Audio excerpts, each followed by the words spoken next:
Hello and welcome to another FSF Reviews. We have already reviewed Stargate, the movie, and now we're bringing to you the television shows in a somewhat chronological order because, as Nick has so nicely told us, that the order in which we're watching it isn't necessarily chronological order, it's Nickological order. So we're going to go with that. I just made up the word Nickological, and I feel very happy about that. It's more so the accepted order of which to watch it. So We're still going to call it Nickological. That's fine. All right, but we are starting off tonight in SG1, and we're going to review episodes. Technically, they're episodes 1 and 2. It's part 1 and 2 of episode 1, and it's called "The Children of the Gods." And so it's kind of an interesting. This was kind of interesting for me. So I have never watched a full episode of SG1, Atlantis, whatever. Nope, me neither. I had only ever watched the movie, and I was a big fan of the movie. So coming into this, knowing that other people were going to take over the roles of the actors that I saw in the movies was a little bit challenging for me because I didn't know, like, Richard Dean Anderson was going to, I knew he was in the show, but I didn't know what character he was playing. And suddenly MacGyver's Colonel O'Neill. Yeah, I'm like, hey, that's MacGyver. And yeah. Although, and we'll talk about this in a few minutes, but later on, there is a MacGyver reference. Of course, yeah. Yeah. Yeah. I was like, I thought there's apparently a few of them throughout the series, but there's several. The references are just beginning, and it is definitely going to be a fun ride for you guys. I feel like, okay, I just got to know, did you guys enjoy this episode? It took me a few minutes to warm up to it. Okay. I enjoyed it by the end. Okay. So I struggled a little bit because I went into it with I'm going to do this. I'm going to like it. It's going to be fine. And I kind of had I'm not so sure. This is very, very 90s, which I mean, I don't mind. But then, like, when we meet Samantha Carter, I'm like, and I'm hooked. We're good. I like her. They do anything to her. They do anything to her, and I might stop watching. I think, and I'm out.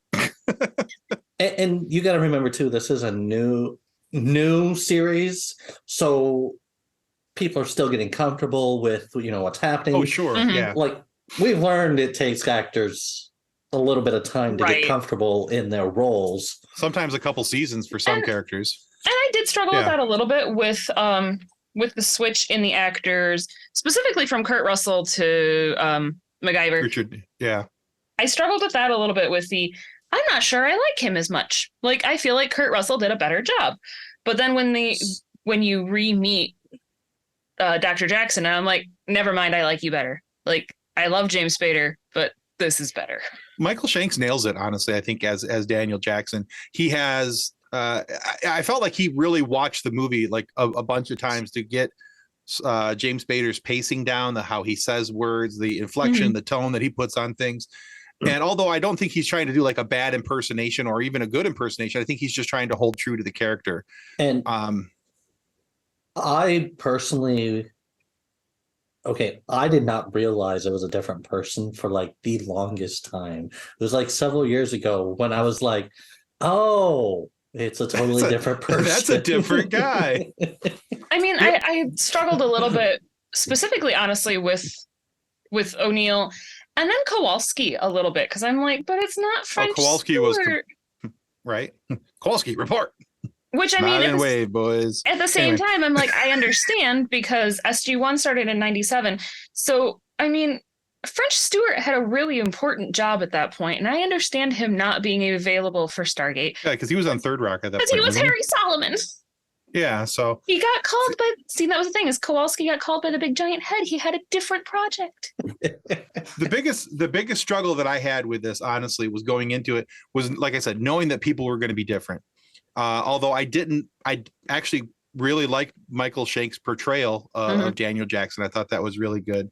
Showery, that was like night and day difference between who she was in the movie, and that's fine. Lighter Boy is the same though. Like, I feel like he's Lighter Boy is like the only one who's the same. Skara. I actually got his name this time around. It's Skara.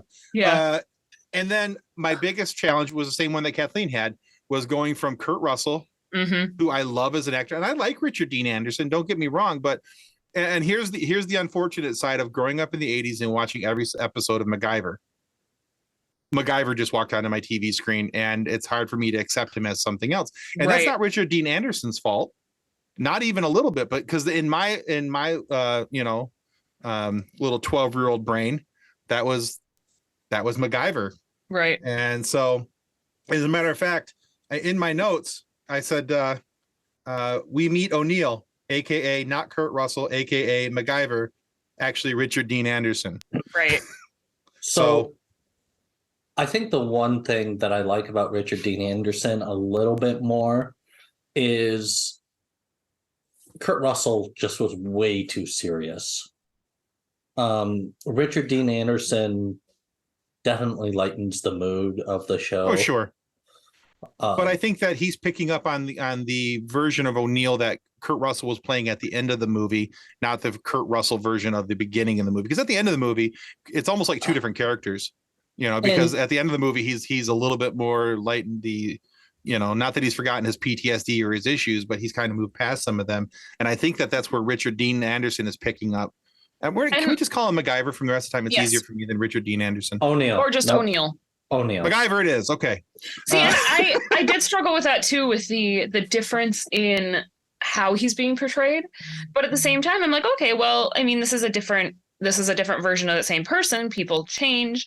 But then thinking about the fact that they said that it's only been a year since the original Stargate mission.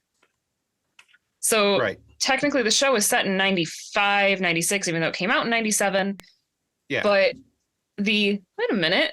You've changed that much in a year? Like, you're just going to ignore your PTSD? Like, I mean, military therapy is great.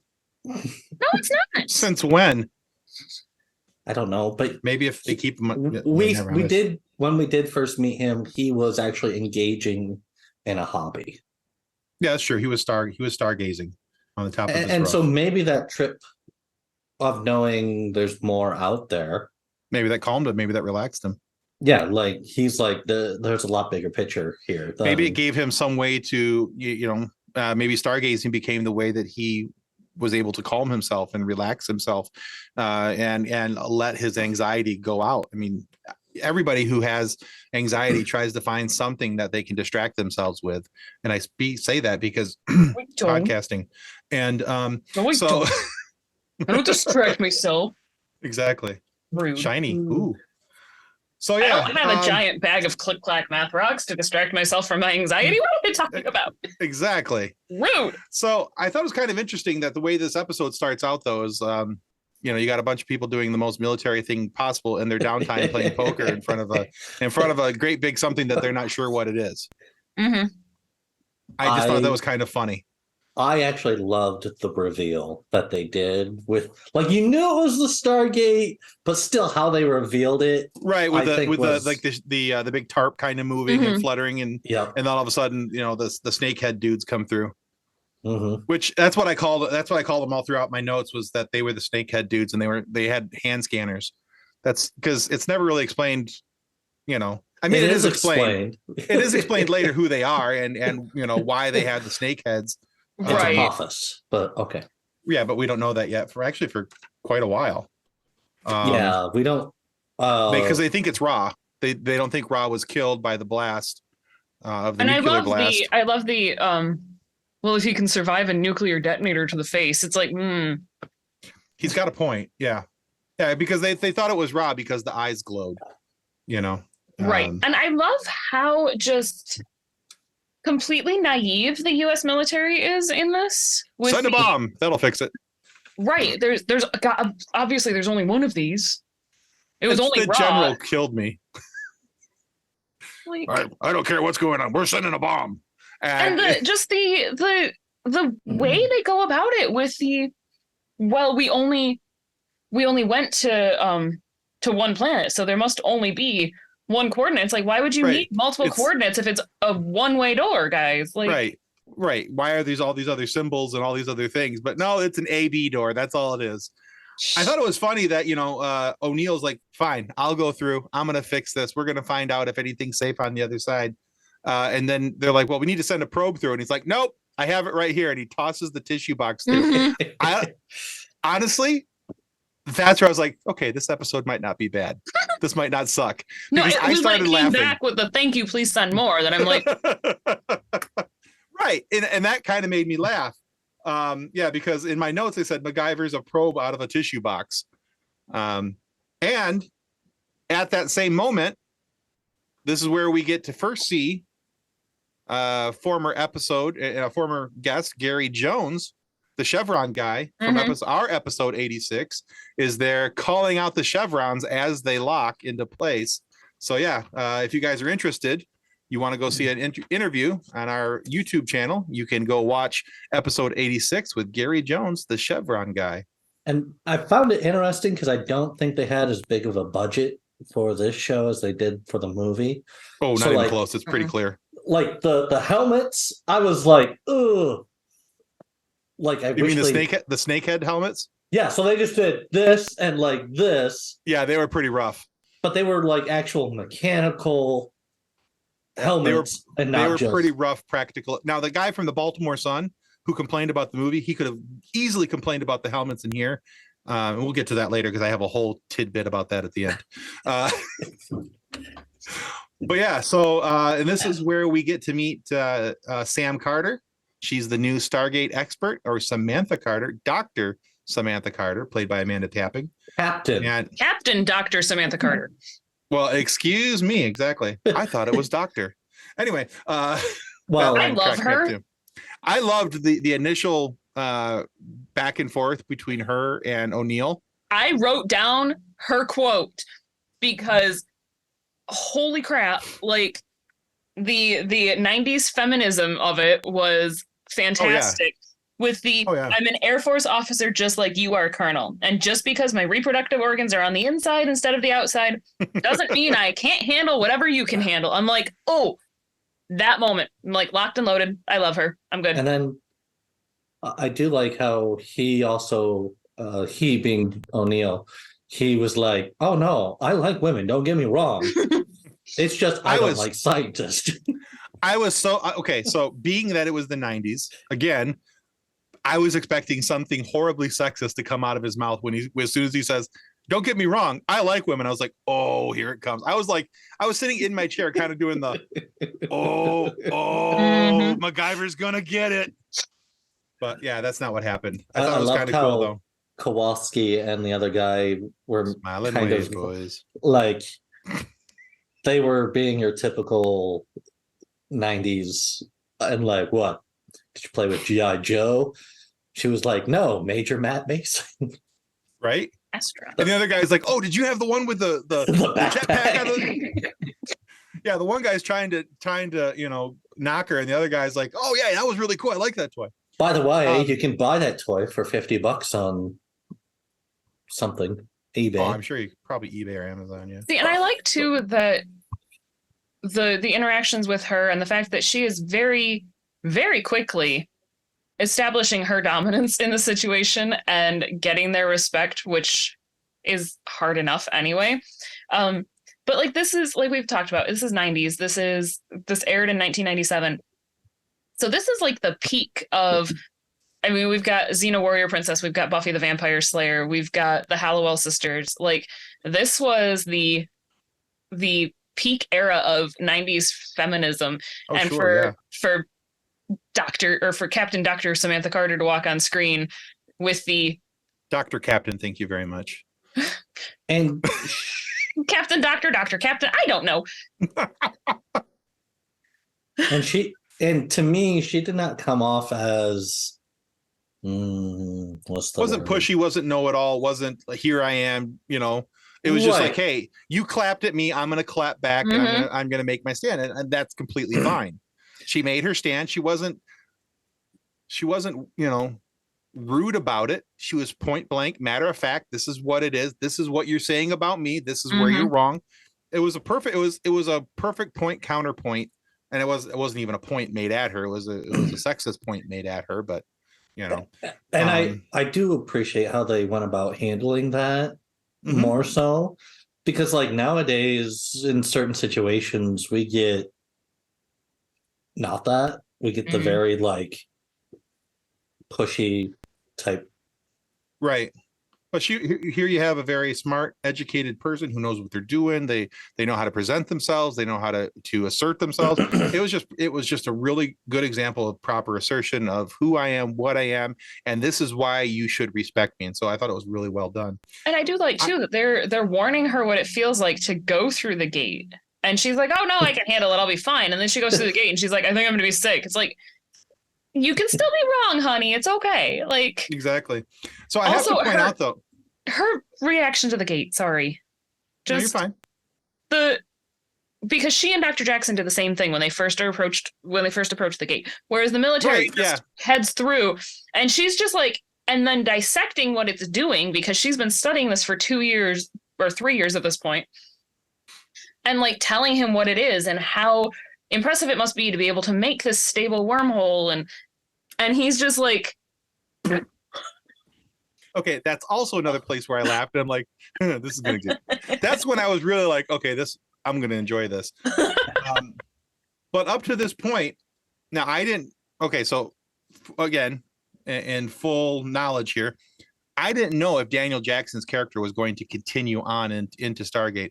I have done zero research on SG1. I have not looked at the cast. I knew who some of the cast members were, but I didn't look to see, okay, Michael Shanks is playing this person until I actually started watching it. Then I was like, oh, okay, this is who this person is. This is who this person is. So in my notes, I wrote when Samantha Carter, Captain Doctor, comes onto screen, I wrote Daniel Jackson replacement ? Because here she was inserting herself or not inserting herself, but being inserted as the new scientist into this group, but a military scientist, not just a scientist off the street who didn't have a box to sleep in or a pot to piss in. So, but yeah, so I did think it was funny though, her getting pushed through, because she was talking all sciencey, and O'Neill just like, and go. So. But yeah, so now they're on Abydos. So, which by the way, every time I hear that, I think of the 90s, late 90s, early 2000s hip hop song, Philamos or Abydos, let the rhythm take you over. Anyway, but yeah. Step back from the gate a smidgen first, though. The marsupial pouch thing in the guts. Blech. Oh yeah. Yeah. No. Blech. We're going to talk about that more because I have some questions about that actually as we get down into that as we start talking about these wonderful aliens. I guess how much information do you want me to give?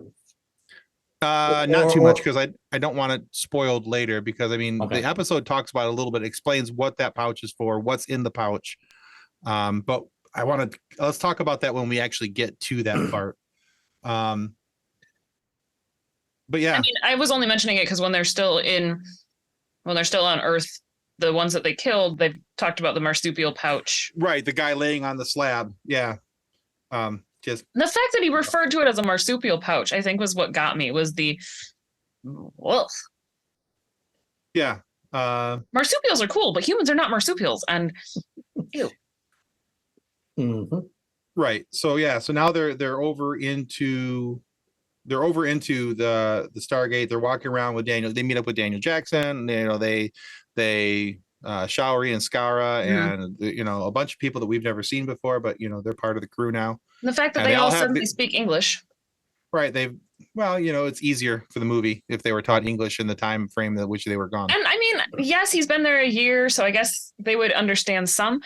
But there was also something that Dr. Jackson said while they were there that made me think about I guess maybe time goes differently, because he said that he's got people guarding the gate 36 hours a day. 36 hours a day. Yeah, I noticed that too. So I'm like, okay, so if it's a 36-hour day, how long has he been there versus does time run differently there? It would technically be... You can't say it would be shorter because it's a longer hour. Well, But so if it was a year, maybe I think it would only be 9 months on their calendar. Because you have to figure it's a whole quarter of a day, or actually half a day is added, so it'd be like 6-7 months.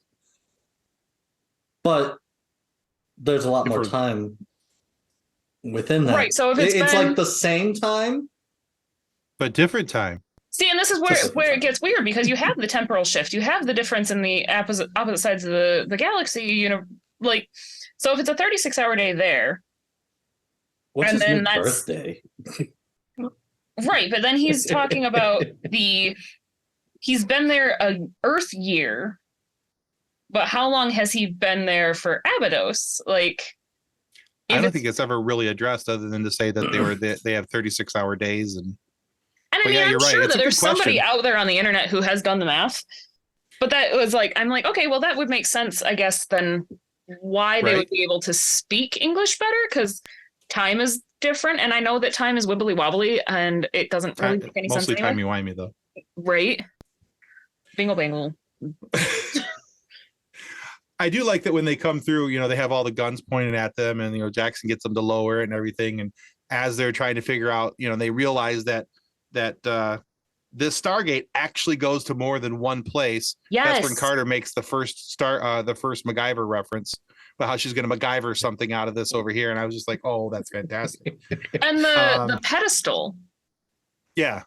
With the big dial with the push button in the center. Mm-hmm.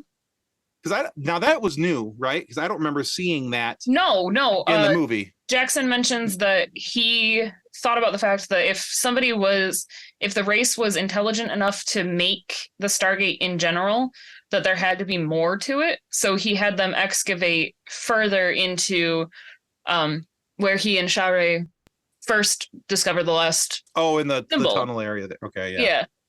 Okay. Which again makes me think that Abydos time runs differently if they had long enough to excavate and bring that to the Stargate. Yeah, probably so. At least I'm going to say that so that it's not like a major annoying me that they tried to shove too much stuff into a year. Right. And then out in the middle of all that, the Abydos gate opens again, and in walk the snakeheads. But wait, that kiss though between Jackson and Shao-Ray. Oh, right. Yeah, everybody's clapping. Yeah. It was a pretty intensive kiss. Like, part of me was like, what? But like the expression on his face, like he's been there a year, and she just like kisses him for that long, and like he's still like stunned. I mean, maybe she surprised him with something at the end. I don't know. Who knows? So I like wonder if that was like an actor's choice, like, oh, just kiss goodbye, and then kiss goodbye turned into a kiss goodbye. Yeah, she just like went all out or something, right? And so then, I mean, as an actor, I would be like, "Oh, okay." I mean, wasn't expecting that, but thank you. All right, very nice. All right, there's also a Reddit thread about how long is a year on Abydos. We're gonna have to check into that for sure. Yeah. Let's see. So now we get a glimpse at I call it the Snakehead world. I'm pretty sure that's not the name of the planet, but that's what I'm going with. It was like P236. Yeah, it had some weird number to it. As we learned from Gary, he just made up numbers. And he was just making them up. Didn't matter anyway. He didn't know that he wasn't supposed to. We're going there. Okay, but here's my question. So now, granted, this is on a completely different world, and we learn very shortly, the difference between Ra and what's going on here. But everything on Abydos looked like ancient Egypt. We come to this new planet, and it's like a mixture of feudal England, Greek, and Roman times, and then they splashed a little bit of Egyptian. Am I the only one who noticed that? Nope, and it gets weirder apparently. Yeah, because the very first shot, I'm like, that's a castle in England. That's a Scottish moor right there. That's what that is. Which, I mean, when you think about it and you realize they had to film on Earth, Tim. They didn't actually, go through Stargate. Oh. It also now I don't want to watch this anymore. It also could imply that these, whatever they are, have had more influence on human civilization than we want to think about. That That's they kind of might what I have was done this wondering. more than Right? once. Because The we see the fusing of all the whatever they were called. Yeah, I think anyway. But yeah, so I mean, you've got this. You walk in to this building, and here's like this mixture of all these different cultures, but ruling it is this Egyptian culture but everybody in the center of the room is dressed and sitting at a table and eating. This room full of concubines. It looks like this harem. They all look like they're in Greek and Roman times. Now, that's what it looked like to me. I mean, if you think about the progression of human civilization, if they just look like Egyptian gods because that was the first time they came here, but that they've influenced cultures since then. I mean, they could, for all we know, they could have something to do with Stonehenge. It could be a different version of a Stargate. They could whatever, because it's science fiction, and when you make up planetary numbers, you can make up anything. Okay, question for the Nick. Yeah. Do they ever talk about Stonehenge in this series or any of this Stargate You series? know, when you brought it up, and I was like, do they? And I don't remember. How's that memory of all these Stargate things working there for you, Nick? Anyway, okay. Look, I have sat through 10 seasons with 20 episodes each, and then we get into Atlantis and Universe. It's laying so down like, the smack. There's a lot to ingest. Basically, what he's telling me is, Tim, shut up and move along. Okay, gotcha. Right, just watch it. All right, so so now we get to talk to see what the what they have this big harem for. There's all these concubines. We see that Air Force captain. We see her pulled out of the group. She's taken in. It's explained that they want this to be the vessel for the new queen, and that's where you see the little weird slot pouch thing open up and the larval blade. I'm like, how many different movies and shows are going to rip off Alien? All of them. That's basically what that was. It was a chest popper, but just a little bit lower. Yes, but this is a pouch, and it was just like coming out of the pouch to investigate whether or not it wanted its host. Exactly. So, so they decide that the Air Force captain lady she's neither a doctor, but she is a captain, so she's not a doctor, but Air Force captain lady is not going to be a new vessel for the queen. That the queen rejected her and walked away. And so they kill her with that hand scanner thingy that they got that shines the yellow light down on their heads. And basically, like, I think just kind of like fried her brain because she had blood coming out of her mouth. So super gross. Yeah. So yeah. Let's see where are we at. All right, so they're they decide that they've got to make two teams at SG1. This is where the name comes in. I will note that there are two versions of this episode. Yes, it was originally on HBO, so there's a version of this where I think you see more of the Air Force captain lady than you do in the and Amazon I think Prime that version. You also see more of Shaoray. Yeah, it's full frontal on Shaoray. Yeah. So just be aware if you are considering something like that. Right. This was originally made for HBO Prime or HBO rather. And if you find it on Amazon Prime, you can watch it an edited version where it'll be safer to watch with your young children present. So you don't have to explain, or mothers-in-law. So you don't have to explain things. What's that? And of course, that's when your parents or mother-in-law walks in. Right. But at the same time, if you have to explain those things to your parents or your mother-in-law, you have different issues. There are bigger, right? There are strange things to put in the Circle K. I did find it interesting, though. So one of the tropes of science fiction that I absolutely love is when something happens to somebody in the story. Like, okay, so Ferretti, he barely lives. He gets taken back. They have him back on Earth, and he's getting all this medical attention and everything. And then when he's finally alive, he saw all 7 signs and he knows where to go. Right. And it's the basic science fiction trope of, I've seen their plans. I know what they're going to do. Yeah. So I'm not saying it's just, it's one of those plot armor things where it's just going to happen because that's what the story needs. But I just wanted to point that out because I thought it was funny, because here's a guy who can barely have one eye's completely covered over. He can barely have the other eye open. He's going to set himself up so that he can watch where they're. Yeah. Right. He's sitting there with a computer screen going, yep, that's that symbol. Okay, that symbol. And I just thought it was funny. It amused me for whatever reason. There was one other trope in there that, I mean, I hate tropes, and we know that I hate tropes. We've talked about this. But they did the water glass shake trope when the gate opens. Oh, you know what? I didn't even recognize that. Both times. Really? Okay, Yeah. I'll have to go back and watch that. I did not recognize that. Because when they're playing poker at the table, and she first the tarp wiggles, and they're like, "Oh yeah, you're crazy," and then the whole table shakes. Interesting. I'm like, you. Dang it.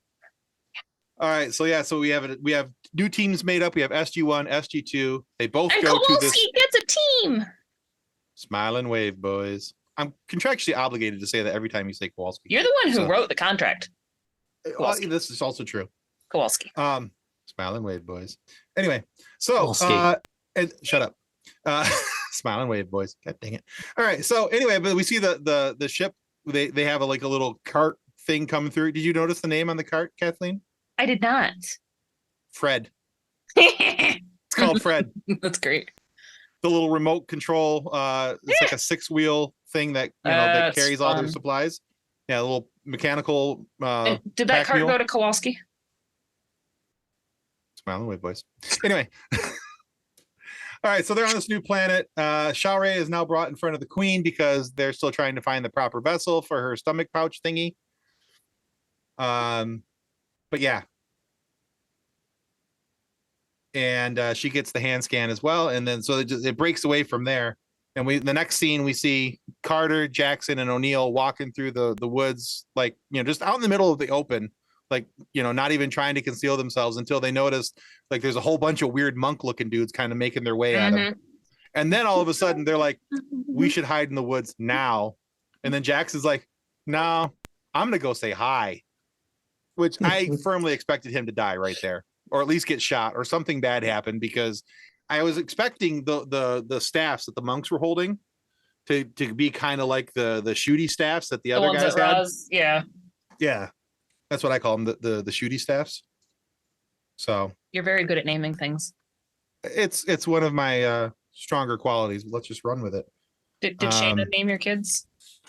No, I did actually. Oh. Yep. Yep. Child 1, 2, and 3. That's what we named them. So but yeah. Can you keep track? So they get brought back to the feudal England castle to have a Roman Greek dinner party. And then Carter, O'Neill, and Jackson, they think they're gods, but the snakeheads disagree. And Sha're is introduced at that dinner party as the new queen. Apparently, she's now pouchable. So she got a pouch. And then the rest of them are imprisoned by the snake-headed people. I thought it interesting though that I'm not sure how to pronounce his name. Teal'c? Is it Teal'c? Telk? Yes, Teal'c. Teal'c? Okay. So yeah, he sees O'Neill's watch and he's like, that's not Goa'uld. Goa'uld. Them too. Goa'uld. Is that how you pronounce it? Goa'uld? Yes. Ooh. Wow. He's like, that's not Goa'uld tech. Where did you get that from? So, that's when shortly after that, they figure out that it wasn't exactly Ra, that it's Apophis. Anyway, it's the snake god, the god of the night. Ra is the god of the day. This guy was the god of the night, and and Jackson's majorly geeking out over this because it's like they're living out the Book of the Dead right in front of us. He's all excited about this. I mean, his wife just got drug out of there, with a pouch in her stomach and as an alien host, and he's like, this is really cool. They're living out the Book of the Dead. I'm like, you are a geek. Or I'm sorry, a dweeb, as he was called in the movie. Yes. But yeah. Him. So yeah, now they announced that while they're all in prison, it's time to choose the children of the gods. Skara is chosen. Teal'c believes that O'Neill will help him save the rest of the people. Teal'c doesn't believe those people should die just because they weren't chosen, and helps and starts fighting back against his own people, and has nowhere else to go because, basically he's abandoned his people, his ways and things. And he explains that he is a Jaffa, which is pulls up his shirt to show his little slotty pouch, that where the little alien thing comes back out. Yeah, so he's a host to the larval form of the alien race, and because of it, he's granted longer life, Better health. better health. It's like, he was basically that's the alien version of PF Flyers, guaranteed to make you run faster and jump higher. And I mean, I guess I can see it as sort of a symbiotic parasitic relationship, but at the same time, ew, gross. Right? So the question is, if you could have a worm in your marsupial pouch. I'd like to pass on the pouch. Thank you. I'll just die a normal death. I had a child. Would you rather, I'm sorry. I think no. Extra life? You know what? I think I'll just take the lower back pain. Thank you very much. Because what happens at dinner time? Just like bite for me, a bite for you. The thing comes out of the pouch. Feed me. I mean, is it like, do you like baby bird it? Just kind of. Do they ever feed one of those things? Or or does it eat from your stomach? Is it tied into your stomach and inside? Or I have so many questions about those.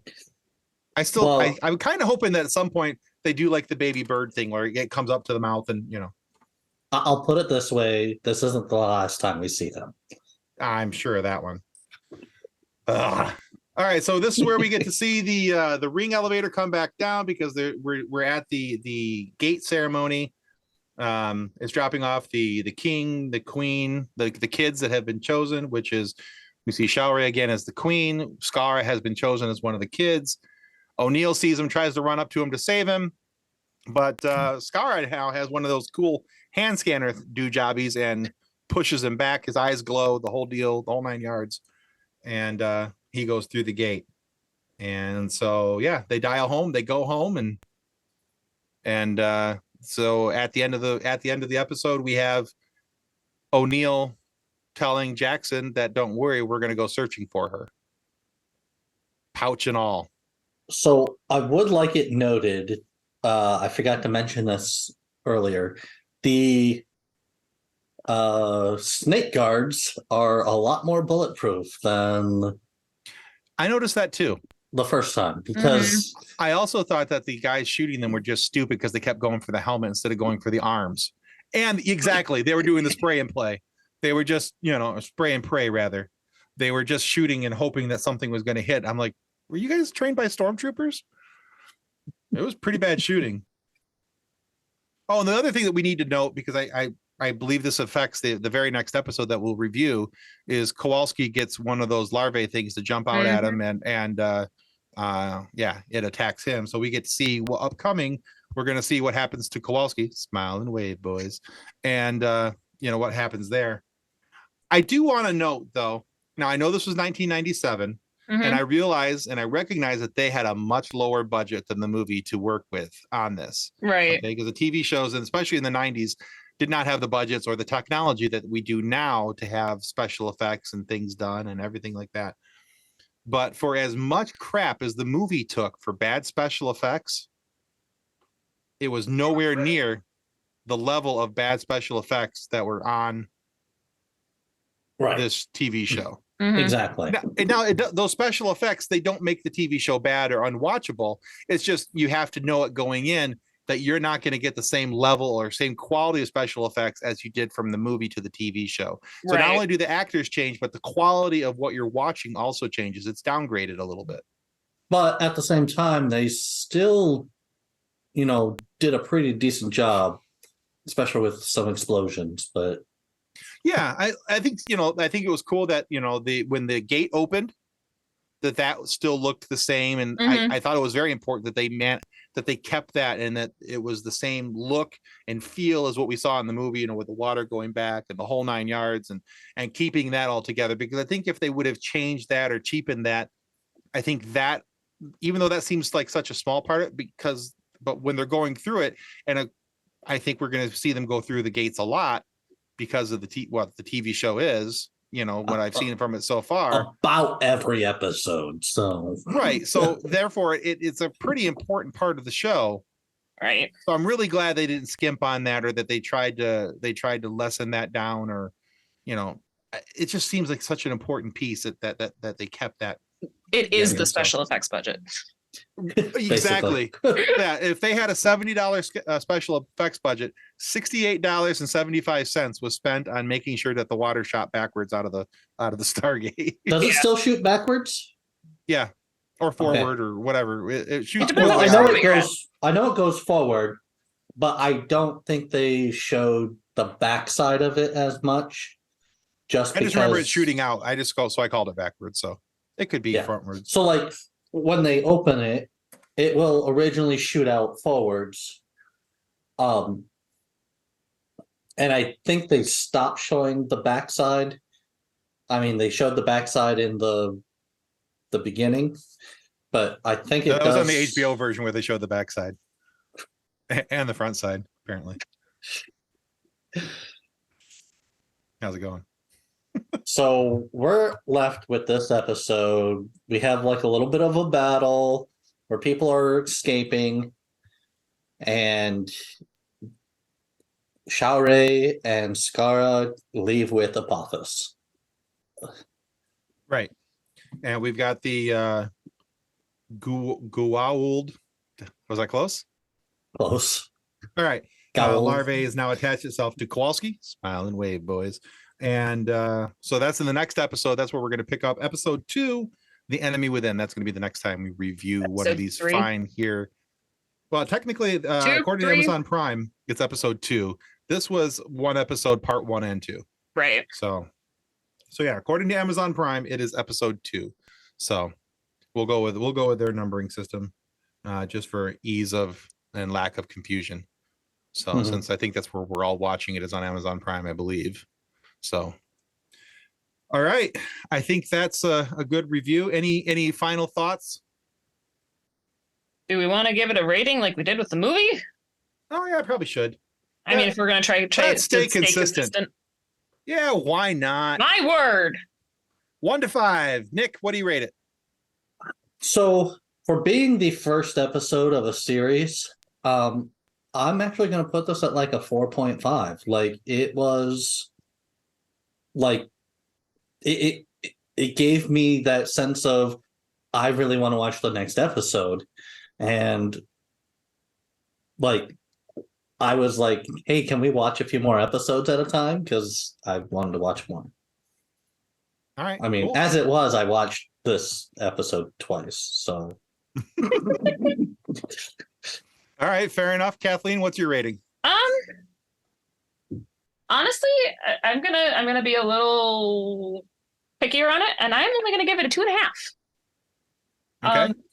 Just because, like we talked about, the special effects budget difference from the movie, the initial shock of the different actors, it was a little hard to get into because of that, going into it having just seen the major motion picture version of it. It was a little bit difficult to be like, oh, okay, well, this is what we're getting into. So I mean, a 2.5 overall. There are parts of it where I'd give it higher. Like I do like, as I got used to the new actors, I do like the way that the characters are being portrayed. So I would give them more of a 4 out of 5.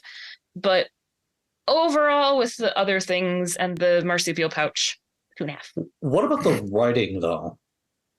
The writing, I would say, is pretty solid. It would probably be a 4. Yeah. So I was going to, as I was watching at least probably the first half, which would be considered part 1, I was thinking, man, this is a 3. This is a 3. But I do like the way that they closed up the episode. I felt a lot like Nick said. I felt like it made me want to watch more. I got to the point where I was actually enjoying the episode, and I thought the writing was strong. It took me a little while, again, like even what Kathleen said, having just watched the movie again, trying to go from the actors of the movie to the act. It took my brain a little bit to wrap around that. And again, that's not the fault of the actors. That's just my own brain working against me. Right. But as I got into the episode more, and I liked what I felt what they were setting up for future episodes, I could see where they were setting up, and I could see how they were building characters lines and how they were building storylines to move forward from this point. So for me, I'll give it a 4. I thought it was actually really well done. And I think, which is impressive, because I think a lot of shows that try to go from a movie to a TV show is where they fail, is right here in this very first episode, trying to get off the ground and have that pilot episode prove that they can do something on par with what the movie did. And I think that SG1 did that. I think that they proved that we're on par with the movie. Our storylines are going to be something similar. We're going to be fighting these things, doing these things, going to the places, all this kind of stuff.